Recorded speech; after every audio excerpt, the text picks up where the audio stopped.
Welcome to Reinvention Ready. I'm your host, Janie Gianotsos. If you're looking for inspiration to ignite your fires of possibility and make the rest of your life your best life, you're in the right place. I'm delighted to introduce you to my guest, Nile Saïd, Life Advantage strategist and founder of Go One Up. Nile left the corporate life in 2009 and formed a successful fitness and e-commerce business that went from zero to multi-millions within 12 months. This incredible success also came with great lows when Nile experienced a nervous breakdown in 2017. For 2 years, he struggled and isolated himself from everyone close to him. As he healed, he learned to trust himself and his 30 years of personal development knowledge. He also learned to seek support from those around him. And today, Nile is serving others and supporting their journey to grow from stuck to unstoppable. So welcome, Nile. I am so excited to be able to talk with you today. I'm so looking forward to this. This is really great. I've been looking forward to this for a while. So thank you. Yeah. So Nile, your journey is so moving and you've been through a lot. I mean, you built this successful business after working in the corporate world, and then you really hit a low point. Tell us about your journey, about how you evolved to start Go One Up, and give us an overview of how you got where you are. Right. You know, it was quite a journey having a young family back in during my corporate days, and did whatever it took, right? Taking that responsibility and so on. And as most people do. And, but there was something that was taking its toll on me, even from back in the corporate days and so on. Not that there's anything wrong with the corporate world for me or for anyone else, but it wasn't working for me. And there was always this little entrepreneurial itch inside of me. But at the same time, I've always wanted to serve people.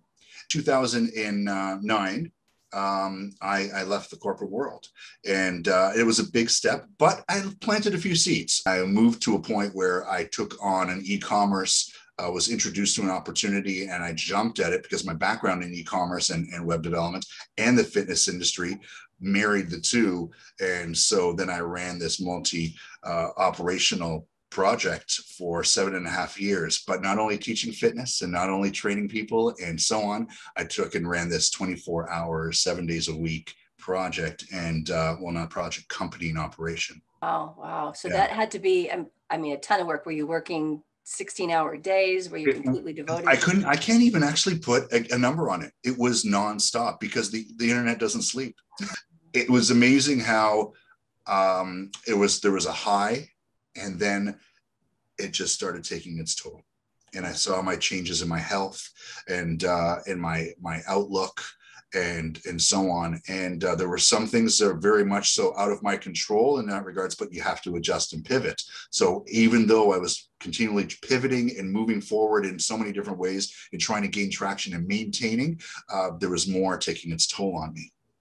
Yeah. And so, and eventually it came to full toll where in 2017 you just couldn't do it anymore. Right. That operation and that opportunity wound down to a point where my body just said, whoa, and it came to a stop. So my body didn't know what to do. I was in a cycle and really building with momentum, but at times momentum itself could play against you if you're not staying aware of how it's impacting you. And so my body just shut down. I didn't know what it was until I gave myself a chance to do some research, and I met with some experts and so on, and I found out that it was a nervous breakdown. But the symptoms is what scared me.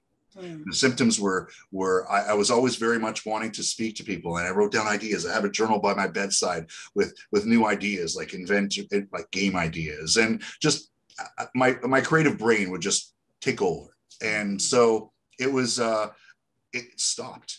It just stopped. And I wasn't able to complete my sentences. I wasn't able to communicate with people. I was afraid to be in front of family members, go visit with friends. I just couldn't communicate. I couldn't complete my thoughts. I would have a thought and I'm talking and then it's gone. And it just in thin air. And I'm thinking, this is very frustrating and scary considering my past and how I've known myself to be. it's very much an opportunity to, I love to interact. And if I can't interact, what do I have? So very much my identity was attached to that. And if I couldn't do that, I was really trying to figure out what I could do for myself.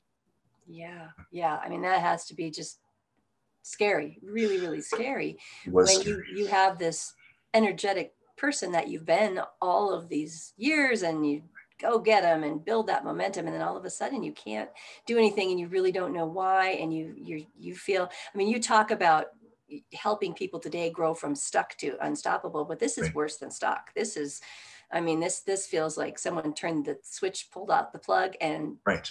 And yeah. that's exactly it. I actually felt like I just couldn't function.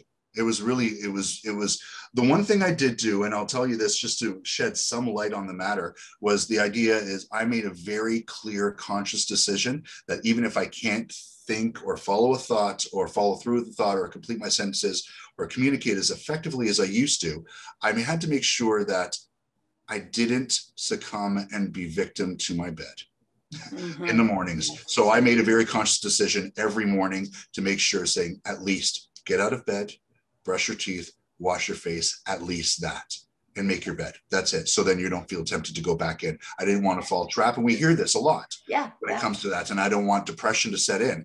Yes, there was moments of depression and frustration, and I was really resisting what was going on, and I was getting very frustrated, not knowing how to approach it. But that was one thing that I consciously had to do for myself with regards to moving myself forward in just trying to get better. And I know that being, as I've been in the past, being reactive or complacent or lazy didn't serve me. And it doesn't serve the average person, right? In that regards, it's either fear that stops us, but at the same time, we know that even if we take little steps, the little micro steps, then at least we're making some movement, some progress. And I needed to be well aware of that. And I need to be gentle with myself. And that's when I finally surrendered that time. And I was like, you know what, just give yourself a chance to heal. And healing is so important. Some people don't give themselves a chance. Yeah. Right.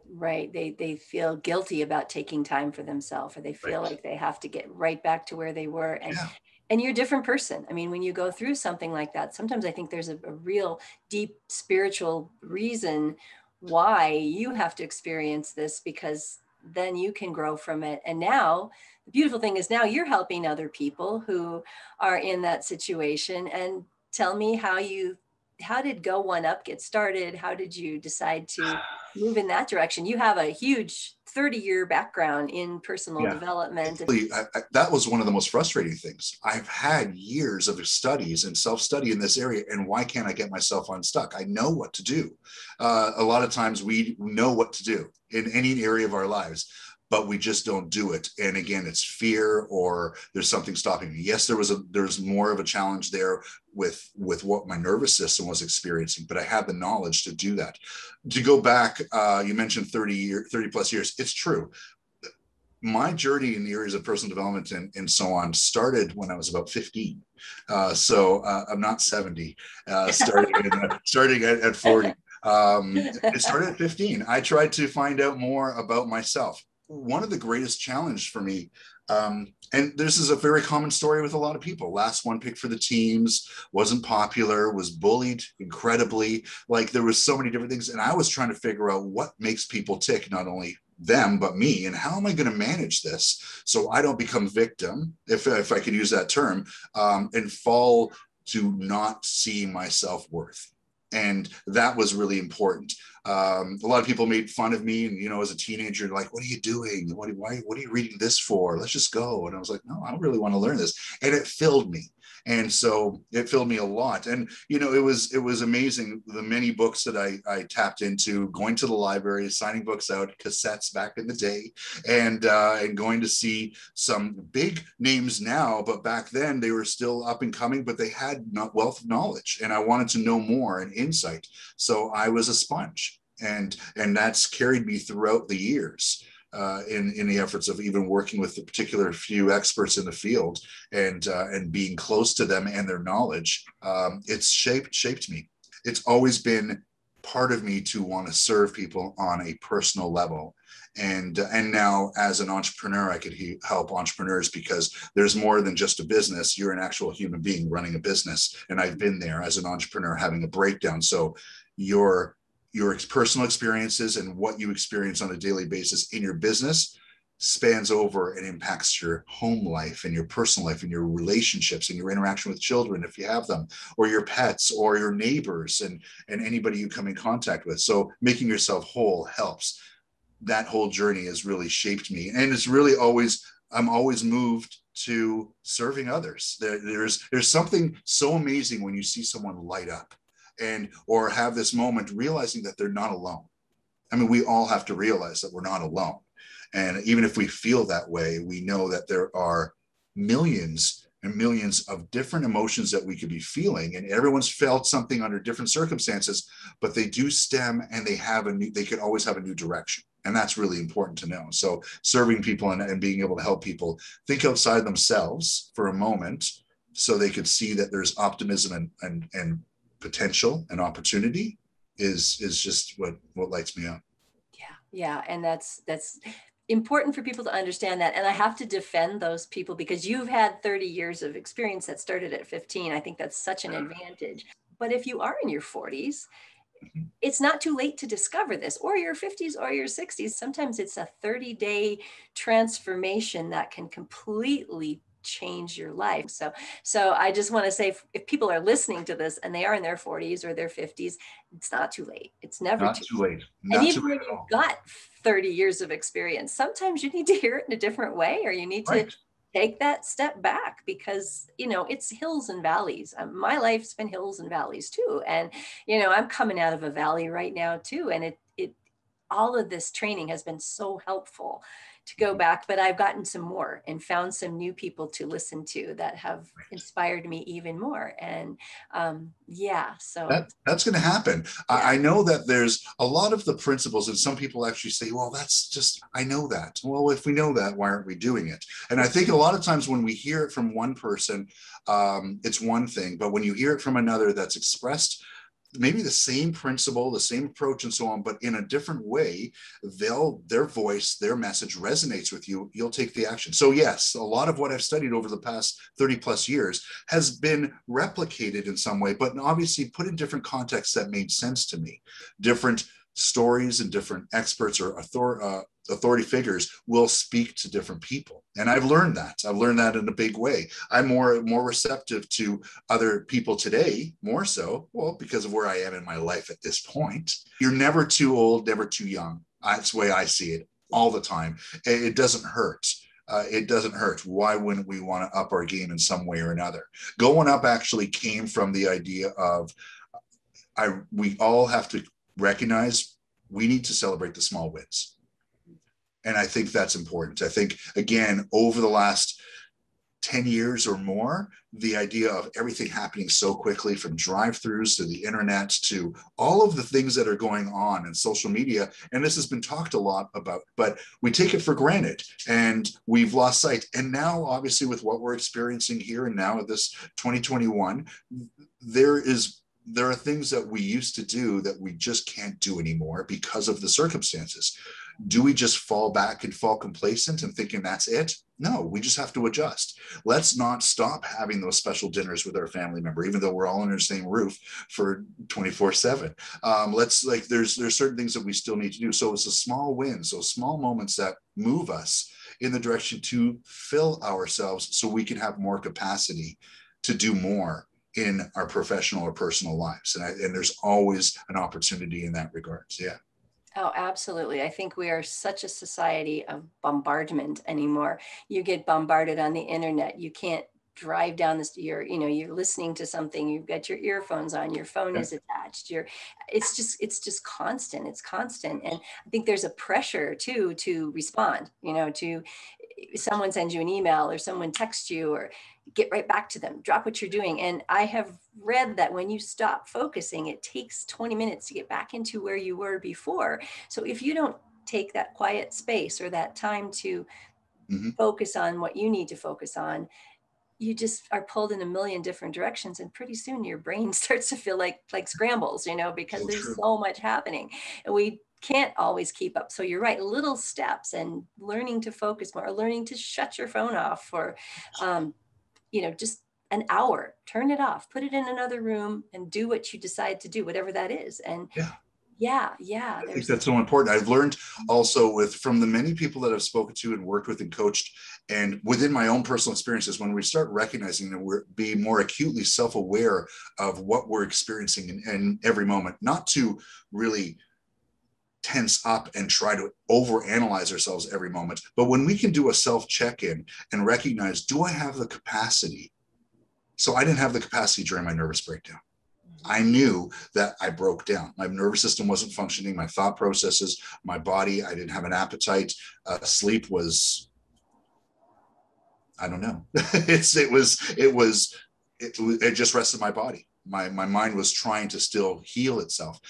But it comes down to whether we have the capacity or not. So we do need to take those moments to just recognize, use the small wins as stepping stones to build momentum. But we also need to, pause and so on at times to take inventory. So we know that we can have a great day and everything is going really well. And if something out of the blue and unexpected comes in and just blindsides us, like something is needed and it's unexpected, we have the capacity, because we're having a great day or things are all falling. We now have the capacity to deal with that. But when we don't have the capacity and things, we're just having a tough day and so on, and someone's just dropped milk in the kitchen, it's like, really, really, really, in perspective, it's just spilled milk. But the idea is, you just don't have the capacity right now. So managing our capacity levels on a daily basis is so important, and being able to know, what, I don't have to check the email right now. Do I need to be reactive or proactive? If I can be proactive for myself, I'll have better capacity and mental stability to be able to address anything that comes my way in half an hour. Like in half an hour, it's fine.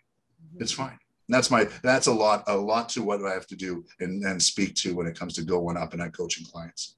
yeah, it's that false sense of emergency Right. that I think we place on things that aren't necessarily emergencies. It's not, if it's a life or death situation, if the milk spills, yes, you should clean it up so you don't slip on it, that kind Sure. of thing. If there's glass on the floor, that's an emergency in a Right. sense. But answering someone's email or calling someone back, or is it really if it's life and death, you would do it. But could it wait 30 minutes?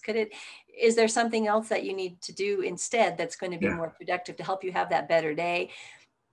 Schedule your phone calls at a different time, or answer all your emails Right. in the afternoon. Or I know people have found a lot of different ways. So question for you, Yes. what, from a productivity standpoint, because as you're a new entrepreneur again, and as an entrepreneur in the past, I'm sure you have some great productivity tips that you can share with people. What do you do to keep your day on track and to keep yourself in focus so that momentum doesn't get out of Yeah. whack and you move forward at a good pace? There's a couple, and they're really simple. I mean, I think we overlook them because they're simple. I don't think that's fair, really. But there's a couple things. I don't overextend myself anymore, but I do prioritize that I put things in a calendar.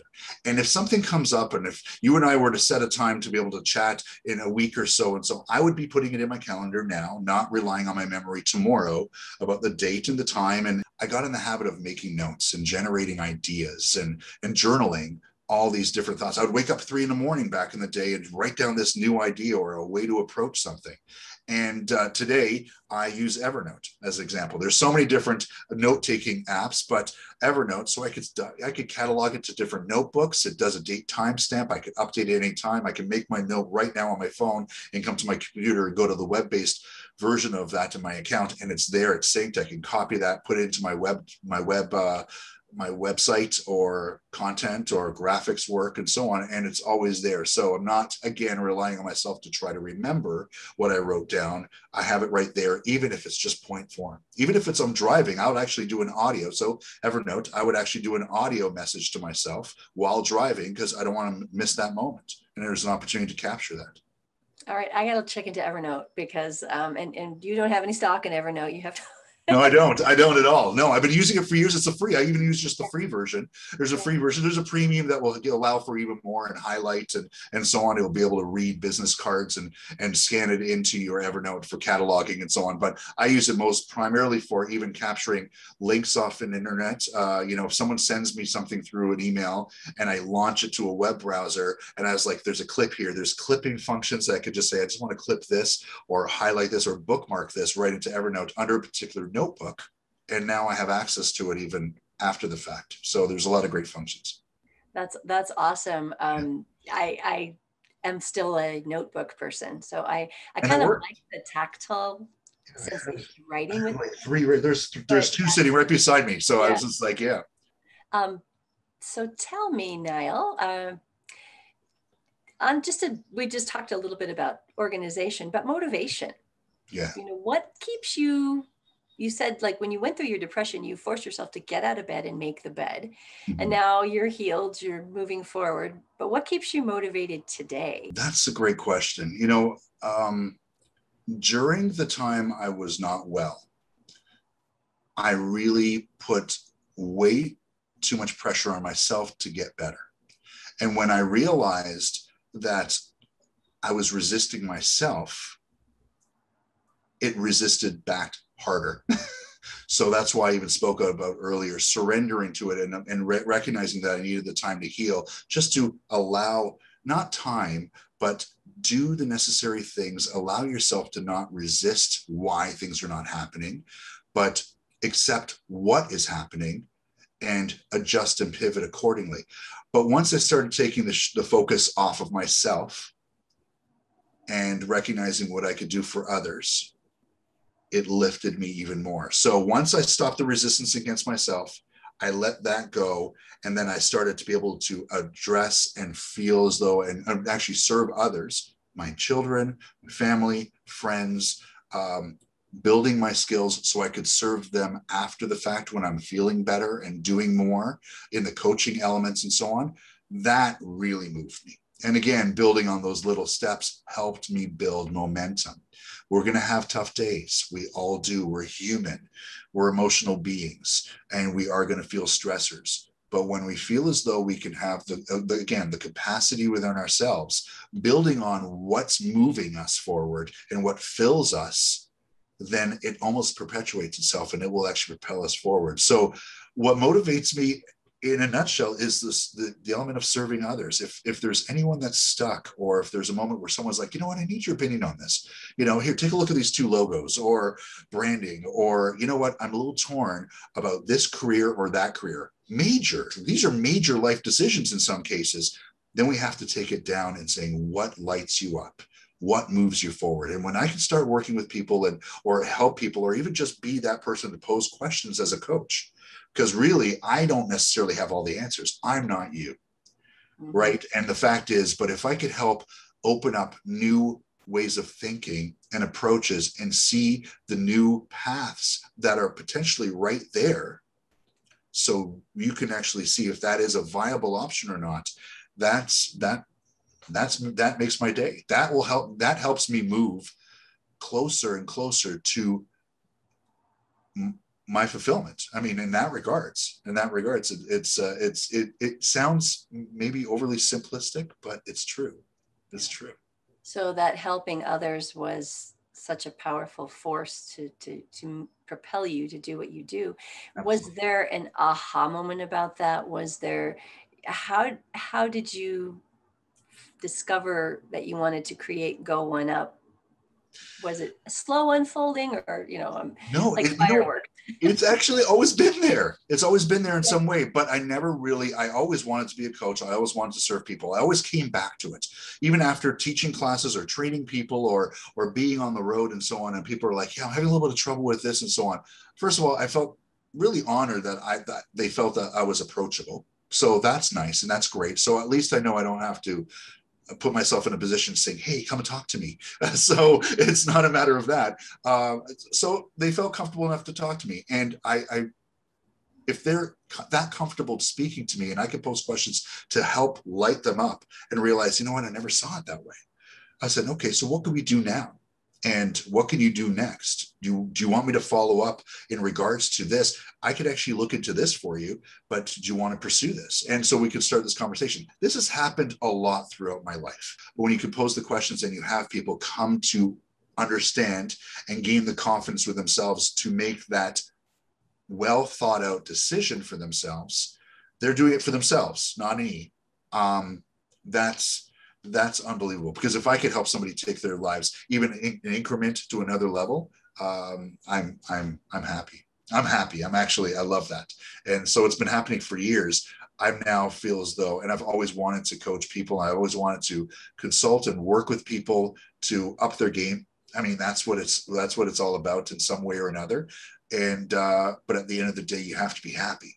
Thank you for that. And to get there, though, you had to have some superpowers. So I love to talk to people about superpowers because we all have them. We don't always acknowledge them. So what would you say are your superpowers? You know, I've had a tough time with this question in the past. And but what comes to mind is, again, building on my experiences and the idea of seeing even the slightest opportunity. And I think because not everything is going to show up in the most pristine, perfect vision and perspective and all laid out, and like the dinner table is set perfectly, and so on. It's not always going to be that, but at least the foundation's there. Like the table's there, the tablecloth, the plates. Now, what do we have to do? Seeing that there's potential. And I really love to challenge thoughts. And a lot of people are afraid to. And so I think one of my superpowers is to flip things on its head. Some people are like, no, there's no way. There's absolutely no way. And then I would pose questions, and I do this with myself all the time. I pause, I stop, and I was like, okay, is this the only option? What other ways? And it may not even be directly related.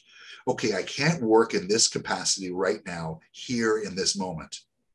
What other area do I have access to? And once you start asking yourself, what other areas do I have access to, or can I move towards, or where can I go to change scenery? You start getting those answers. And but we have to be open and willing to ask ourselves those tough questions sometimes, rather than just keep on fighting the same thing that's not working. And so flipping ideas on their heads and going a little deeper. I like to play devil's advocate at times. I like to challenge thoughts, because I don't think that we have to stay with one train of thought all the time. I think there's a great opportunity to see that there's other new potentials in being able to pivot. That's what an entrepreneur needs to do. They need to do that. It's not a horrible thing, but knowing that you have to pivot. I did a piece a few months back, early during, mid 2020, with regards to what's happened. And those businesses that did not have curbside pickup for their businesses, or their fitness studio, a lot of them just didn't know what to do. They're like, we're done. And I was like, you know what? You have an opportunity. Some other businesses, well established, already had call-in orders and so on. So it was very easy for them to plug and play the idea of having curbside pickup. What happened with the small businesses is that they had to now step up to do it, but they found a way. Mm-hmm. They found a way, but they only found a way when their backs were up against the wall. Sometimes we shouldn't have to wait till our backs are up against the wall. And if we can be proactive, be proactive in regards to saying, hey, you know what? What if we had to do this? Are we ready? There's real knowledge and understanding how language impacts us. And so just the word alone. But once we actually say, I can figure this out. Once we say, I can figure this out, I'm first of all giving myself permission. Good, we should. And now we can actually move ourselves forward to saying, okay, well, if I can, what is it? Not how, because sometimes how could actually bring us like, well, there is no way. Well, how gives options, but what can I do? Literally actually imposes and assumes that you can do something. Right. What can I do? Tiny steps. Tiny steps. Said it already. Tiny steps, moving forward. Yeah. Absolutely. Yeah. All right. So, Nile, what advice would you like to give your former self, that Nile of 10, 15 years ago, that you wish, that you're so happy that you know now that you wish you'd known then? check in often enough on a daily, weekly, and monthly basis with yourself to know that you have the capacity and that you're making yourself whole and fulfilled day by day. That is so important. I truly believe that one of the reasons why I experienced my breakdown was because I was running 24/7. I would go weekends without sleep, every 4 to 6 weeks. So that took its toll in itself too, because I felt as though I had obligations, I had deadlines, and checking in, if I didn't check in enough. And I wouldn't want anybody to experience what I experienced. And I know that there's thousands of millions of people that have experienced something like this. But there are ways out. But I think it's preventable. And when you know and realize that it's preventable, because you can find ways to fill your own cup, it's important. We need to know that we could fill our own cups in some way, saying, you know what, I love to read, then read. You know, if someone says, I love to go for walks, I just haven't done it in weeks. And I was like, okay, where's 15 minutes right now? When is now a good time? Like, let's just do this. Don't necessarily just talk about what's it going to cost you. Do you have a pair of shoes? Do you have a sidewalk or not? Do you have even just enough room to walk around the house? Even if you feel as though it may be a struggle and you haven't been out for a long time and you're feeling like you're out of shape and so on, go to the first light pole. Just do that. Just go to the first light pole and turn back, and then realizing you turn back saying that was nothing. Okay, I think I can go 2 light poles. Okay, let's go 2 light poles and come back. And just do what you feel as though will light you up. So you do know you've actually done something for yourself, so you're not spreading yourself thin and you don't have the capacity to a point where that you can't function under pressure. There's going to be pressures in life, whether it's in relationships, in business, in work, in your health. There's going to be pressures. When we realize we have enough capacity on a daily basis to address them, maybe not all at the same time, but when we have enough capacity to deal with them on a daily basis, then we feel as though we're actually in control. I'm thankful for, in a way, of what I experienced, because it woke me up. Mm-hmm. And it could have been extremely bad, considering the outcome at that time, if my circumstances were even worse, my health and so on. So luckily I was in enough reasonable good shape to be able to endure what happened. But at the same time, it's because I didn't give myself the chance. We need to provide some very special and unique self-love to ourselves, and everybody's different. So your ideas for self-love would be the same as mine. It's about making choices and choosing things that are going to help you be more fulfilled, and it's putting your oxygen mask on before you help somebody else sometimes too. That's exactly it. We lose sight of that sometimes. Mother Teresa also ate. Like, so, you know, there's a lot to be said to know that you need to care for yourself so you can do more for others if that's your calling. Yeah. Yeah. Yeah. Very true. So, what inspires you today, and how has that changed as you've reinvented yourself? I think people limit themselves. And what inspires me is if someone's willing to see that there's another opportunity, but they're not sure how. I love the idea. It inspires me when I see someone light up. It inspires me when I see people moving themselves in the direction that they want to move in, rather than hold themselves back. Right. Yeah. And to start realizing that they're in charge of themselves too. It's not the other people around them. It's not the situation. It's them. You know, that you can get unstuck. You can move forward. You can change your life. Absolutely. No matter what your circumstances are, you can take a step, even if it's a small step every day. And you look back in a week and you're farther away from that old place you didn't want to be and closer to the new place where you want to be. Right. And again, that takes strength. And that takes, so some people, I mean, again, I felt there's many times where someone could feel so lethargic and just uninspired that they're like, there's no way out of this. There's no way. Well, first of all, if you say that, then there isn't. So that's one thing right there. If you say that, then there isn't. After that, what can I do? Yeah. What can I do? Right? It's language and how we say it, even how we say it. Right? Like if it's a matter of, if you want to get like, and I don't promote this, but if you want to get angry at the situation, at least we're getting energized to try to be open to new opportunities. And I think that's, getting frustrated and saying that's it, like cutting off and just getting so frustrated. This is not what I want to experience anymore. What would be better? No matter what, when you say what, you're going to be getting an answer. You're going to find the answers to be able to figure out, even if it's just one incremental step in a different direction, that will spawn and spur up new trains of thoughts and thinking. So even on a little level, it matters. I like that. I like that. What could be better? Right. Because where you are, if you say what could be better, maybe what could be better is going outside and getting a breath of fresh air for 5 minutes. Sometimes it's something so small, and then ask yourself again, okay, what could be better? Okay, yeah, I'm going to do this. I'm going to do that. And I don't know how much of our body, it's a lot of our body is made up of water. Right. And I always like over 70%. That analogy. And I guess water isn't everything, but if you see water when it sits and it stagnates, it's disgusting. It gets yucky and germy and moldy, gross things we don't need. And then as soon as you can get that water moving and flowing, it's such a different experience. And I think it's the same within us. We don't want that part of us to stagnate that is like water, and to move it, get it going. Yeah. The flow is so important. So, but now I know there's people that have been listening and they're going to want to know more about you. They're going to want to work with you. How do they find you? Well, simply they could visit my website if they want to reach out to me directly. Also, it's at gooneup.co.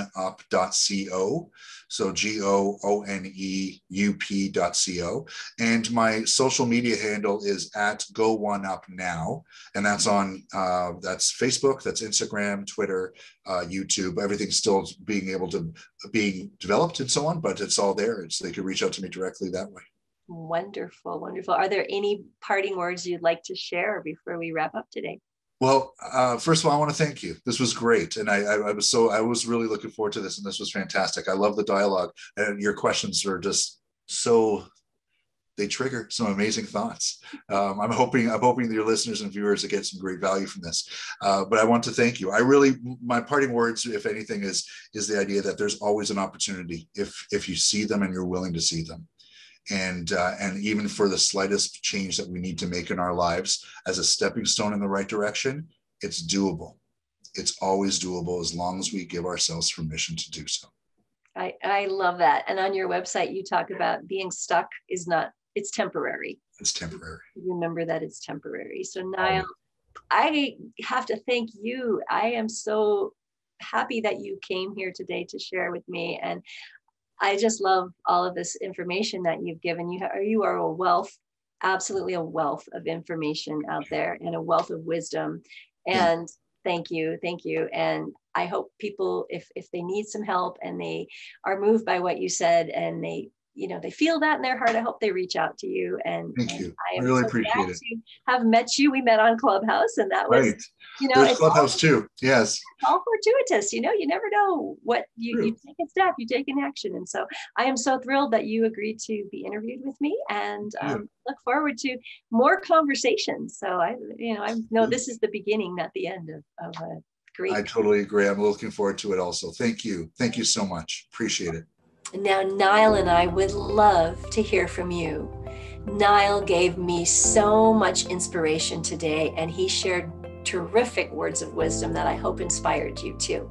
And I'm curious, what was your biggest takeaway from today's interview? Leave a comment below, or even better, head over to reinventionready.com, where you'll find all sorts of tips and ideas from people just like Nile to help you on your own reinvention journey.